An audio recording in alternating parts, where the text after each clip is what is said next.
Oi pessoal, tudo bem? Como vocês estão? Nesse vídeo de hoje vamos falar sobre a estrutura da notificação extrajudicial. É um documento muito facilitador para o nosso dia a dia, é um documento que nos ajuda a registrar, a manter, a dizer para a pessoa o que nós esperamos dela. Se você ainda não sabe o que é uma notificação extrajudicial e quais são as prerrogativas para que ela seja enviada e feita da maneira correta, tá lá no vídeo anterior. Nesse vídeo aqui, eu quero conversar com vocês sobre a estrutura do documento, como montar o documento, porque uma notificação extrajudicial ela pode ser feita tanto por um advogado quanto por qualquer outra pessoa. Qualquer pessoa pode fazer uma notificação extrajudicial. É claro que se ela for feita por um advogado, ela terá uma estrutura e um embasamento um pouco mais forte, né, do que uma pessoa que não tenha tanto conhecimento na área. Mas isso não te impede de não fazer a sua própria notificação extrajudicial. E nós vamos aprender agora como montar uma. Vamos lá? Olha, gente, então é assim. O que vocês precisam pensar? O que a gente tem que pensar na hora de montar uma notificação extrajudicial? O primeiro passo é qualificar as partes. Mas só o que é qualificar as partes? Qualificar as partes é no famoso dar nome aos bois. Quem está mandando a notificação e quem vai receber a notificação. Na hora de qualificar as partes, é importante nós colocarmos o máximo de informações que nós pudermos lá. Então, você coloca o nome completo, RG, CPF, endereço, estado civil, profissão, todas essas informações. Se você tiver, se não tiver, pelo menos o nome completo da pessoa tem que ter. Minimamente tem que ter o nome completo, tá bom? Quando você for falar, então você coloca essas informações a seu respeito, que é o notificante, e coloca essas informações a respeito de quem vai receber, que é o notificado, tá bom? Qual é a segunda parte dessa notificação, que é a mais importante da notificação, é o que aconteceu. Então pensa como se você estivesse fazendo uma redação na escola lá, e aí a professora fala, coloca título, né? Coloca título, aí você faz a redação. É a mesma coisa, você vai colocar um título, e o título, ele é fixo para qualquer notificação. Eu gosto de construir dessa forma porque acredito que ela fica mais clara. Então, o título que eu utilizo é dos fatos. Então, nós vamos colocar lá quais foram os fatos, o que aconteceu, o que aconteceu ali, né? Quais foram os fatos. E aí eu vou descrever exatamente os fatos. Olha, pessoal, aqui é extremamente importante você colocar apenas o que aconteceu. Não coloque o que você suponha que aconteceu, não coloque o que você imagina que poderia acontecer, tá bom? Coloca somente o que aconteceu. Por quê? Porque se você começa a colocar coisas que não aconteceram ali, você está construindo um documento difamatório e contra alguém, e esse documento poderá ser usado contra você, porque você está colocando coisas que não aconteceu, e a depender do que colocou, você pode cair no crime de calúnia e difamação. Então só escreva exatamente o que aconteceu, tá bom? Eu vou dar um exemplo aqui. Eu só comprei um carro e aí eu fiz um contrato de compra e venda. No meu contrato tá escrito lá que eu comprei um carro azul e esse carro é de segunda mão, é um carro utilizado, mas o vendedor deixou claro que o meu carro nunca foi batido, que aquele carro tá em perfeito estado. Eu não entendo nada de carro, então eu vi o carro azul, achei bonito, comprei, mas assinei um contrato onde ele diz que nunca foi batido e está em perfeito estado. Quando o carro chega para mim, esse carro, ele não é azul, ele é de outra cor, ele é vermelho, mas eu não quero um carro vermelho, eu quero um carro azul. E ele chegou, o meu mecânico deu uma olhada, e meu mecânico falou, olha só, esse carro já foi batido. Então, eu liguei para o vendedor e falei: não quero ficar com o carro, eu quero devolver o carro, porque eu comprei um carro azul, não um carro vermelho, e tá lá no contrato de compra e venda, você deixou descrito que aquele carro nunca foi batido, e foi detectado que foi batido. Ó, expliquei tudo para ele, mas ele tá enrolando para devolver meu dinheiro, tá enrolando para pegar o carro de volta e não tá resolvendo o problema. Então eu vou notificá-lo. Na hora de fazer os fatos, eu vou escrever exatamente o que eu contei aqui para vocês, que foi realizada a compra e venda de um carro azul. Dentro das cláusulas contratuais foi declarado pelo vendedor que aquele carro nunca foi batido, porém, após a análise de um profissional da área, foi constatado que aquele carro já foi batido, sem contar que ele não veio da cor que foi vendido para mim. E que eu liguei, tentei resolver, mas ele não resolveu o problema. Viu? Eu contei o fato.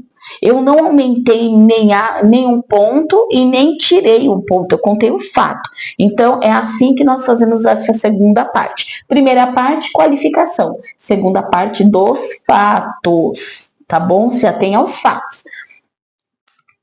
Terceira parte da notificação, nós vamos colocar das consequências, igual a redação.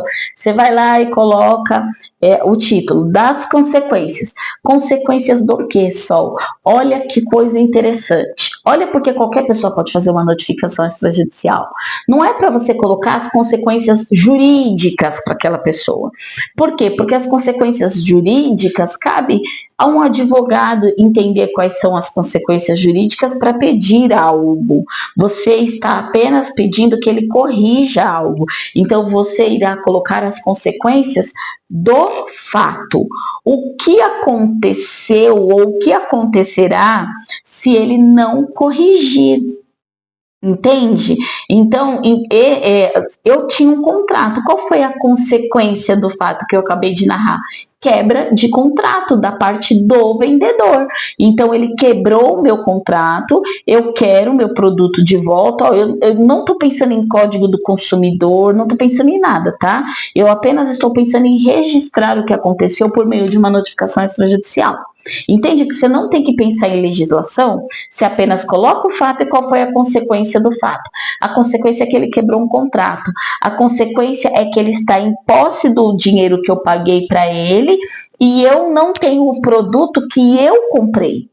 E eu estou tomando prejuízo material. De repente, posso estar sofrendo prejuízo moral. De repente, posso estar sofrendo prejuízo emocional. Porque eu queria muito aquele carro. Eu estava com uma expectativa de andar de carro azul e o meu carro não chegou. E aí eu comecei a ter febre, comecei a ficar doente. Ai, que exagero.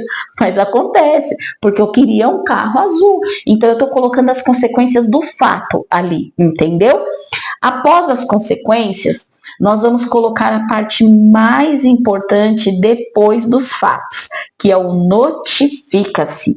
Título de novo, então eu vou ter 3 títulos.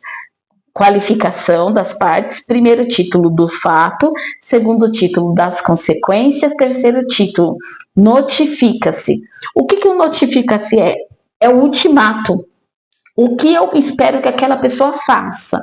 Então, notifica-se que se resolva essa questão, devolvendo o valor X na data tal, recolhendo o carro. Então, eu estou escrevendo ali o que eu espero que aquela pessoa faça, sob pena de eu ter atitudes que me faça recorrer a medidas judiciais cabíveis. O que eu estou falando para ele? Se você não fizer, eu vou na justiça. Porque eu tenho o direito de ir na justiça, mas eu estou tentando resolver amigavelmente. Então, eu digo que eu espero que ele faça sob pena de ele sofrer as consequências judiciais cabíveis. E aí eu vou colocar um prazo. A partir do recebimento dessa em até, e você vai colocar o prazo. Se você dá 15 dias, 10 dias, fica ao seu critério.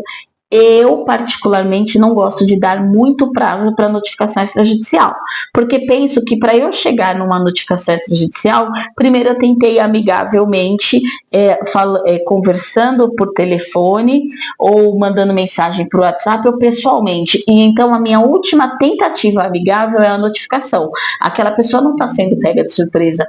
Eu já havia solicitado que ela fizesse a correção. Então meu prazo é curto. Tá? Eu normalmente dou 72 horas quando eu sou muito boazinha. Normalmente eu fico aí no 48. É claro que a gente tem que avaliar que eu não posso dar um prazo impossível para a pessoa, senão eu anulo todo o meu documento, porque ele vai falar, não, eu só não fiz porque ela me dá um prazo impossível. Então avalia.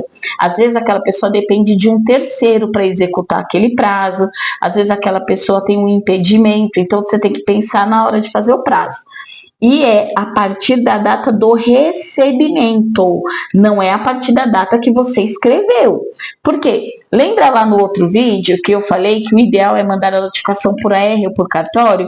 Porque esses órgãos vão me dizer, olha só, o seu notificado recebeu a sua notificação no dia 10 de janeiro. Só que eu escrevi a notificação no dia 5. Imagina se eu tivesse dado 72 horas. Ele nem teria ainda recebido a notificação e já teria perdido o prazo, se eu tivesse estipulado o prazo a partir do dia que eu escrevi. Por isso que o prazo tem que ser a partir do dia que ele recebeu, tá bom? Essa pessoa recebeu e não fez nada ou não contra-notificou você para poder dizer que pelo menos não vai fazer aquilo, significa que ela está com desídia, não quer saber, largou de mão e não vai resolver. Aí, a partir daí, cabe a você procurar a justiça para resolver o seu problema.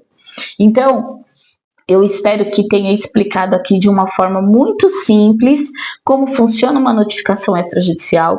É um aliado do seu dia a dia, é um documento que você pode utilizar para as questões do seu dia a dia, no seu pequeno negócio, na sua vida social, na sua vida estudantil, na sua vida, até na sua vida conjugal. Às vezes, infelizmente, tem casais que estão no processo de separação e tem algumas coisas aí que um não está cumprindo, está deixando de cumprir, já falou, já pediu, já implorou, notifica, entendeu? A notificação extrajudicial, ela serve para qualquer situação que poderá desencadear no judiciário. Então, utilize-se desse documento, mas da maneira correta, com moderação, né, na hora de escrever, sem colocar aquilo que não aconteceu, se atentando aos fatos, tá bom? Eu espero ter contribuído aí com vocês. Se você gostou do vídeo, dá aí o seu ok. Se você não gostou, também coloca lá. E eu espero vocês no próximo vídeo com outro assunto, que nós possamos tirar dúvidas do dia a dia de uma maneira simplificada. Um grande abraço e um excelente 2025 para todos.